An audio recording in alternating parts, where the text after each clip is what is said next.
হঠাৎ করেই থেমে গেল সব কোলাহল। খানিক আগেও যে কিনা ডাগআউটে কৌশল সাজাচ্ছিলেন, সেই কিনা বেঁচে থাকার সব কৌশলকে ব্যর্থ করে দিয়ে পৌঁছে গেলেন মৃত্যুর দুয়ারে। কারো কোনো চেষ্টাতেই আজ আর কোনো কাজ হলো না। জীবনের সাথে সব সন্ধি কাটিয়ে সবাইকে কাঁদিয়ে চলেই গেলেন ঢাকা ক্যাপিটালসের সহকারী কোচ মাহবুব আলী জ্যাকি। বিপিএলের 12তম আসরের দ্বিতীয় দিনে মাঠে নামার প্রস্তুতি নিচ্ছিল ঢাকা ক্যাপিটালস আর রাজশাহী ওয়ারিয়র্স। ম্যাচ শুরুর আগে নির্ধারিত ওয়ার্ম আপ সেশন তদারকি করার সময় হঠাৎ করে মাটিতে লুটিয়ে পড়েন জ্যাকি। হার্ট অ্যাটাক আজ করতে পেরে দলের ফিজিও সিপিআর দিতে শুরু করেন, তাতে সাড়াও দেন তিনি। এরপরই দ্রুত হাসপাতালে নেওয়া হয় ঢাকার সহকারী কোচকে।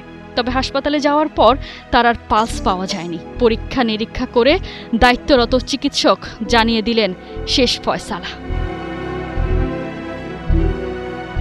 অনূর্ধ্ব-19 বিশ্বকাপ জয়ের দলের কোচিং স্টাফের অন্যতম গুরুত্বপূর্ণ এই সদস্যের এইভাবে চলে যাওয়ার খবরে মুহূর্তে শোকের ছায়া নেমে আসে ক্রীড়াঙ্গনে। নশ্বর এই পৃথিবীতে মৃত্যুর চেয়ে নিশ্চিত আর সত্য আর কিছুই নেই। কোহিনুর কণা, ৭১।